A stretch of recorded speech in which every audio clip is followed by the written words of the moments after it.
Welcome back student. स्वागत है आपका अपने channel grade up your grade में। तो हम अपने पिछले वीडियो में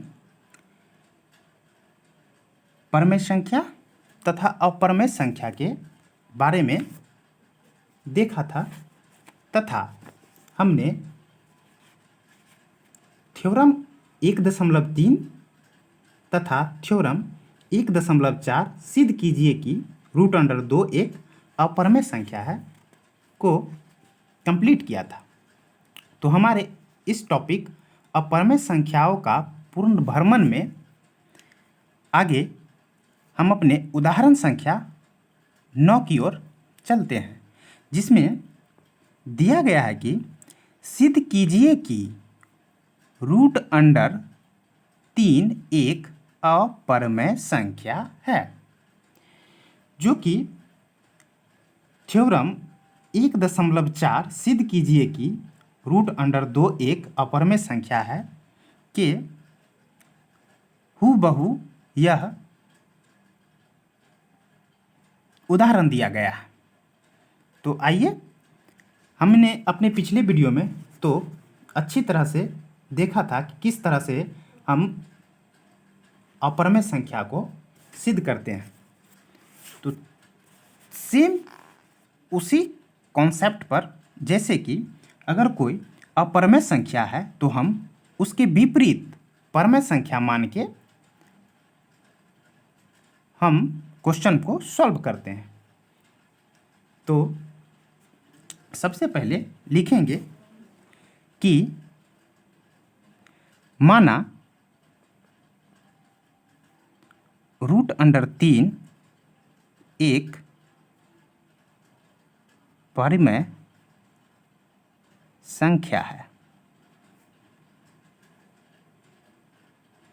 इसीलिए हम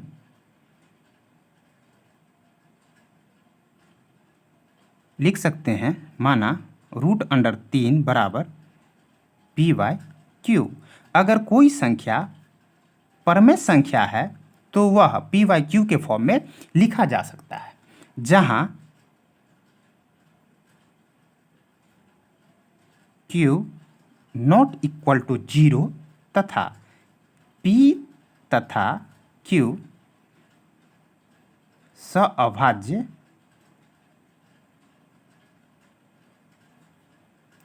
संख्या है। सअभाज्य मतलब कि एक पूर्णांक संख्या तथा दो संख्याओं का ऐसा गुणनखंड जिसका उभयनिष्ठ एक के अलावा कोई और न हो, उसे ही हम सअभाज्य संख्या कहते हैं। तो आइए सॉल्व करते हैं। अगर √3 बराबर p/q तो हम लिख सकते हैं कि p बराबर √3q।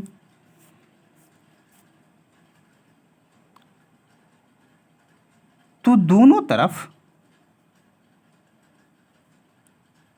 वर्ग करने पर हम लिख सकते हैं कि p का स्क्वायर बराबर √3q का स्क्वायर बराबर p का स्क्वायर, और यहाँ पे हम लिख सकते हैं 3q का स्क्वायर, क्योंकि √3 गुना √3 3 के बराबर होता है। या हम इसको लिख सकते हैं कि q स्क्वायर बराबर p स्क्वायर बट्टा 3। ये हमारा समीकरण 1 हो गया। अगर p स्क्वायर बट्टा 3 एक पूर्णांक है, अतः हम लिख सकते हैं कि p स्क्वायर 3 से भाज्य है। अगर p स्क्वायर 3 से भाज्य है, इसीलिए p भी 3 से भाज्य है।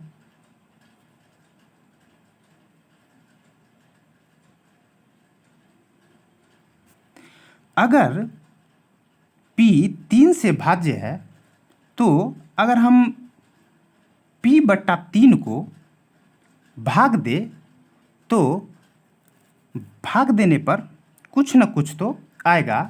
तो हम माना कि p/3 को भाग देने पर हमें k1 मिलता है। तो हम लिख सकते हैं कि p बराबर 3k1। ये हमारा इक्वेशन सेकेंड हो गया। तो हम लिख सकते हैं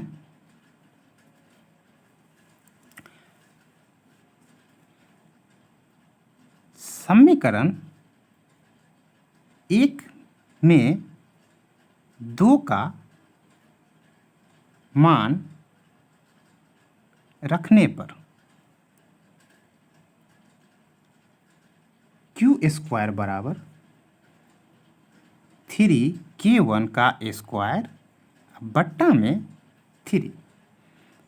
तो इसको हम सॉल्व करेंगे तो हमें मिलेगा 9k1 का स्क्वायर बट्टा में 3। अगर 3 को हम 9 से 3 या 9 काट दे तो हमें 3k1 का स्क्वायर प्राप्त होगा। तो q² बराबर 3k1 का स्क्वायर हमें मिला।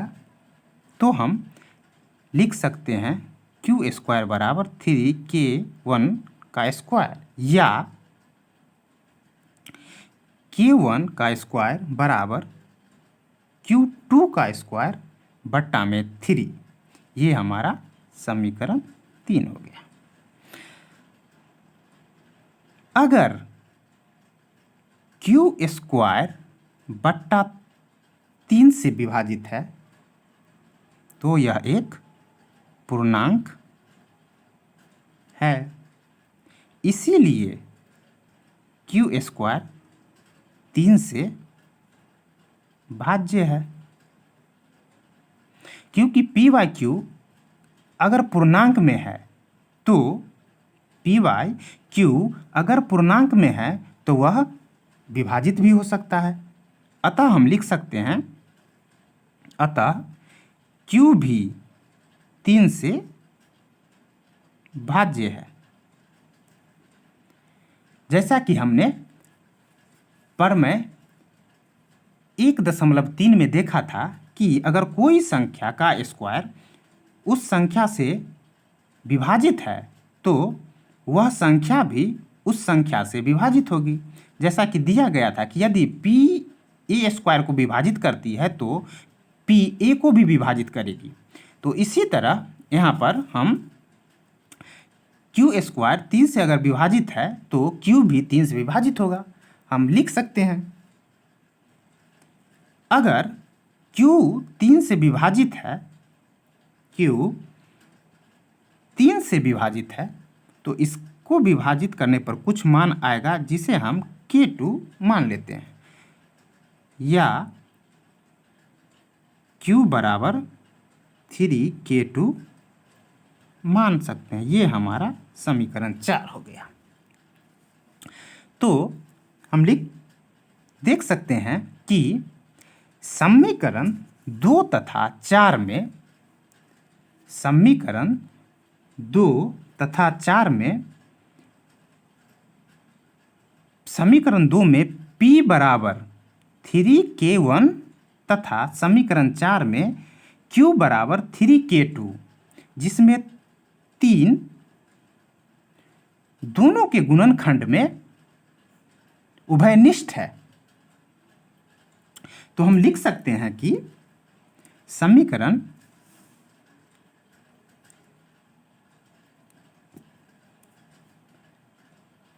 समीकरण 2 तथा 4 से स्पष्ट है कि p तथा q का उभयनिष्ठ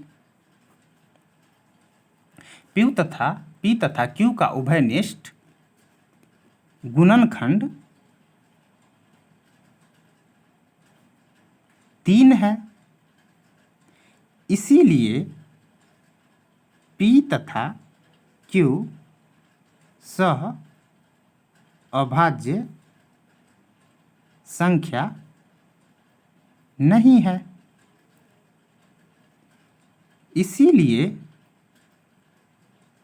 हमारा मानना गलत है कि √3 एक परिमेय संख्या है। इसीलिए √3 एक अपरिमेय संख्या है। यही हमें साबित करना था। तो हमने अपना उदाहरण 9 √3 एक अपरिमेय संख्या है को कंप्लीट कर लिया। तो आइए हम चलते हैं उदाहरण संख्या 10 की तरफ। उदाहरण संख्या 10 में दिया गया है कि दर्शाइए कि 5 माइनस √3 एक अपरिमेय संख्या है। तो जहाँ भी कोई संख्या को अपरिमेय संख्या कहा जाता है तो उसको सिद्ध करने या दर्शाने के लिए हम उसके विपरीत मान रखते हैं कि 5 माइनस √3 एक परिमेय संख्या है। तो लिखेंगे माना 5 माइनस √3 एक परिमेय संख्या है। अगर कोई संख्या परिमेय है तो उसे हम p/q के फॉर्म में लिख सकते हैं। इसीलिए लिखेंगे अतः 5 माइनस √3 बराबर p/q, जहाँ q इक्वल टू नॉट 0 तथा p और q सह अभाज्य संख्या है। सह अभाज्य संख्या का मतलब कि p तथा q का उभयनिष्ठ गुणनखंड 1 के अलावा कुछ और नहीं होगा। इसीलिए लिख सकते हैं कि 5 माइनस √3 बराबर pq। तो हम इस √3 वाले मान को अगर हम एक तरफ रख लें तो हम लिख सकते हैं कि √3 बराबर p/q, 5 प्लस में तो इधर आ जाएगा तो माइनस। अगर इसे सॉल्व करें तो हमें √3 5q माइनस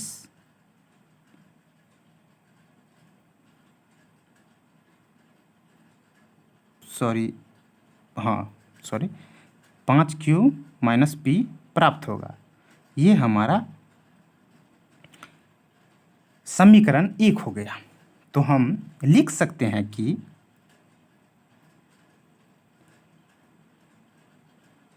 p तथा q पूर्णांक है। इसीलिए 5q माइनस p भी पूर्णांक होगा। अगर 5q माइनस p पूर्णांक है तो हम बोल सकते हैं कि अगर ये संख्या पूर्णांक है तो हम बोल सकते हैं कि 5q माइनस p बट्टा q एक परिमेय संख्या है, क्योंकि ये p/q के फॉर्म में आ गया।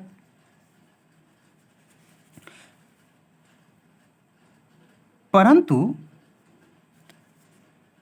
5q माइनस p बट्टा 2 बराबर √3, जो कि हमें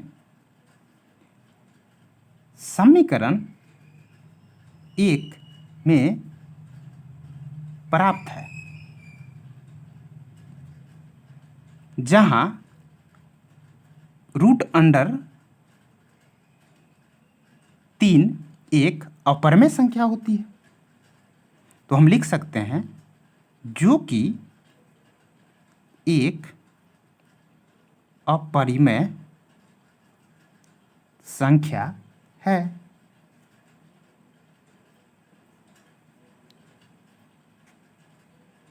जो कि संभव नहीं है। अतः हमारा मानना कि 5 माइनस √3 एक परिमेय संख्या है,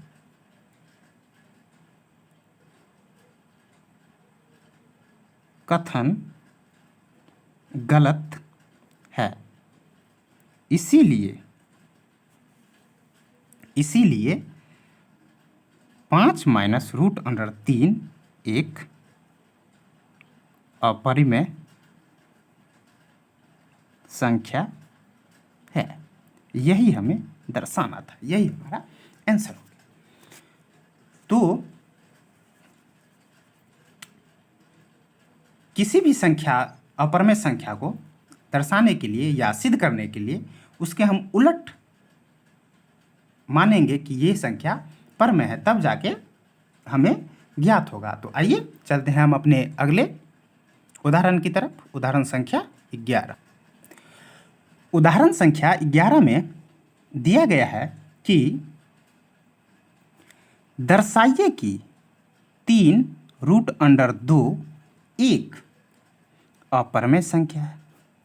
तो उदाहरण संख्या 10 भी कुछ इसी तरह था, जिसमें दिया हुआ था कि 5 माइनस √3 अपरिमेय संख्या है। तो हम जानते हैं कि किसी भी संख्या को सिद्ध करने या दर्शाएं कि यह अपरिमेय संख्या है, उसके उलट हम मानते हैं कि वह संख्या परमेय है।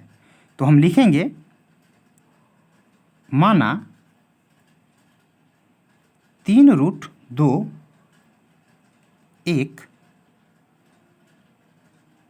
परमेय संख्या है।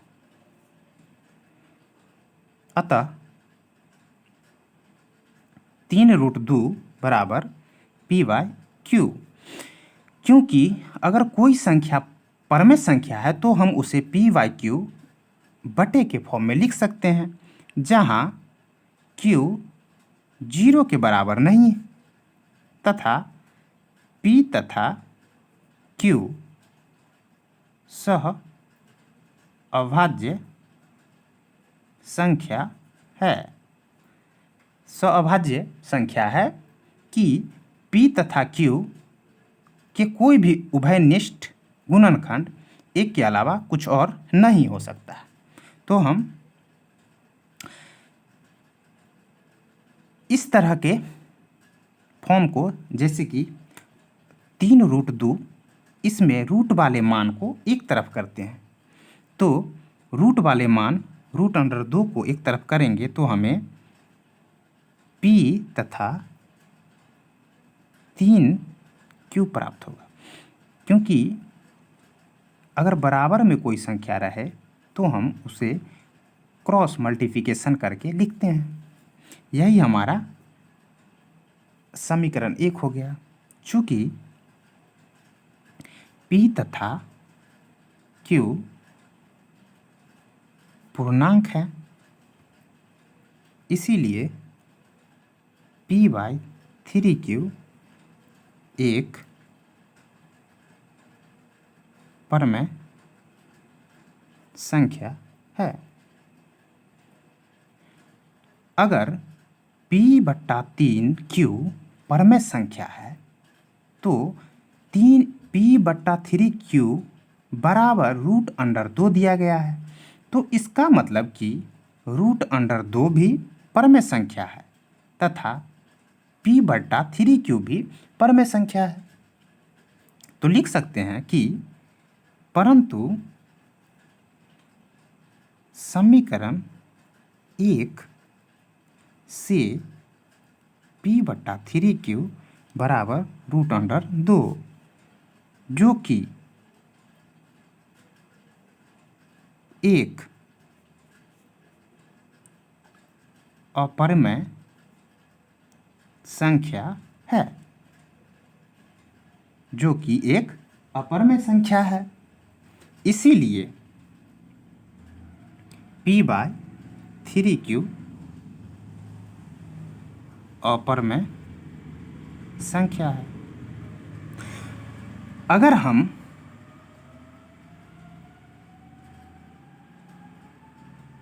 यहाँ देख रहे हैं कि p/3q परमेय संख्या है, ये p/3q अगर परमेय संख्या है तो इसके बराबर में भी हमें परमेय संख्या रहना चाहिए। लेकिन हम जानते हैं कि √2 एक अपरमेय संख्या है, इसीलिए हम लिख सकते हैं कि p/3q अपरमेय संख्या है, जो हमारे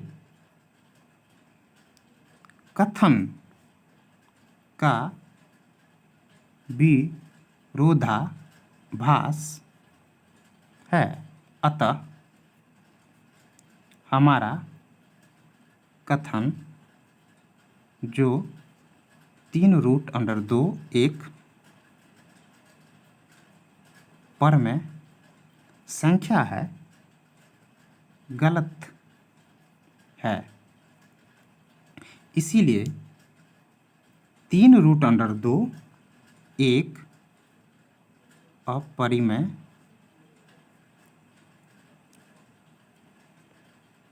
संख्या है। यही हमें दर्शाना था, यही हमारा आंसर है। तो हमें इस तरह के प्रश्न में अगर कोई अपरमेय संख्या दिया है तो उसके विपरीत हम मानते हैं कि वह संख्या परमेय है। अगर वह संख्या परमेय है तो हम उसे p/q के फॉर्म में लिख सकते हैं। अगर p/q के फॉर्म में लिखेंगे तो p तथा q अभाज्य संख्या होगी। तो हम लिख सकते हैं कि √2 बराबर p/q, ये समीकरण 1। अगर p तथा q पूर्णांक हैं तो p/3q एक परमेय संख्या है, परंतु समीकरण 1 से p/3q बराबर √2 दिया गया है, जो कि एक अपरमेय संख्या है, जो कि √2 एक अपरमेय संख्या है। इसीलिए अपरमेय संख्या बराबर अपरमेय संख्या, इसीलिए हम लिख सकते हैं p/3q अपरमेय संख्या है, जो हमारे कथन का विरोधाभास है। अतः हमारा कथन जो कि हमने माना था कि 3√2 एक परमेय संख्या है, गलत है। इसीलिए 3√2 एक अपरमेय संख्या है, यही हमें दर्शाना था। तो आज के वीडियो में हमने सभी उदाहरणों को एक एक करके सिद्ध किया। तो मिलते हैं हम अपने अगले वीडियो में, जिसमें हम अपना एक्सरसाइज 1.3 कंप्लीट करेंगे। तब तक के लिए धन्यवाद। मिलते हैं हम अपने अगले वीडियो में।